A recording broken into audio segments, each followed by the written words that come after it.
The owner of two of the largest internet pornography sites has agreed to implement a robust program to remove and prevent child sex abuse material. Thanks for tuning in to Midday. I'm Maria Shilaos. Today, the Utah Attorney General announced that ALO reached the agreement with the state of Utah and the Federal Trade Commission, agreeing to pay a penalty of $5 million to resolve claims of, quote, unconscionable and deceptive business practices. Joining me now live is Attorney General Derek Brown. Thank you so much for spending some time with me today. Thanks, Maria. Appreciate you having me on. Okay, real quick, and remembering that we're on radio, so it needs to stay appropriate, but what is ALO? ALO is the owning entity, the umbrella company that owns literally hundreds of pornographic websites on the web, and they're really the largest online purveyor of pornography. And so in terms of the reason that we have been kind of targeting them is because of their status as the 800-pound gorilla in the market. And so our hope is that this historic settlement that we announced today is something that all the other folks in this industry will pay attention to and will start thinking about. And ideally, they'll implement the same policies and procedures that ALO has agreed to do as well. So tell us more about the allegations against them. Well, as we know, the First Amendment protects your speech and expressive activity, but it doesn't extend to what we call CSAM, or child sex abuse material, children who are underage or people who don't give consent to be on the website. And so that's really what we're focusing on, is that there have been thousands of videos and images on these sites of both underage minors as well as individuals who did not give their consent. And so the First Amendment does not protect that material. And so what we've done is we have negotiated a settlement with them where they will essentially change their business model and practice and proactively verify that anyone who is on one of their sites is in fact 18 or older, and they proactively verify that the person has given written consent.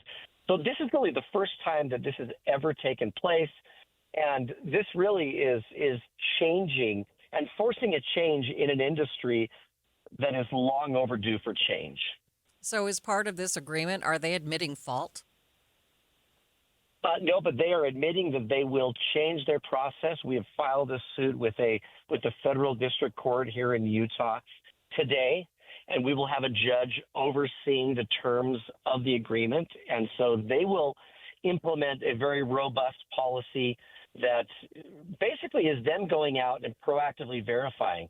And so our hope is that others in the market will take notice, and this will become sort of the best approach to operate in the market. And so, this is really, we're dealing with children and those who have been victimized and continue to be victimized by this material. And so I think this is a phenomenal result, not just for the monetary penalty, but for the fact that we are forcing a change in an entire industry, and it's starting here in Utah.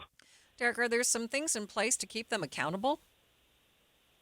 There are actually. We have, as part of the agreement, there will be an independent auditor and an organization, a third-party organization that will audit the information, and they will produce regular reports.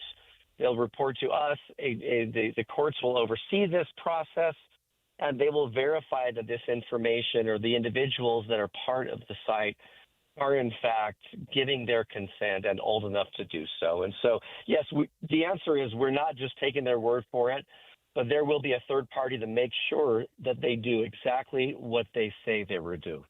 How big a problem do you think this is for the state of Utah?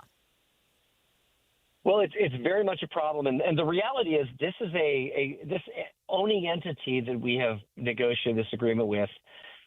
Their sites have collectively several 100 million visits every month.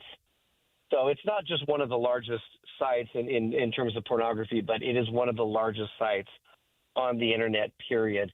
And so we know that there have been individuals who have been victimized, and we know that this impacts people here in Utah. And so, I do have in my office what we call our Internet Crimes Against Children Task Force, where we prosecute for possession of this kind of material. But what this is today is another tool in our toolbox, the non-criminal side, but the civil side.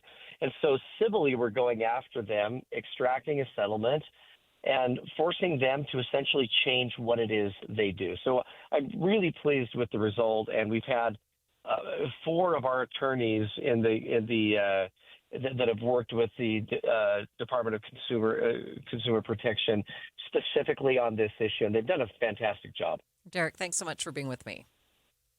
Thank you. That is Attorney General Derek Brown.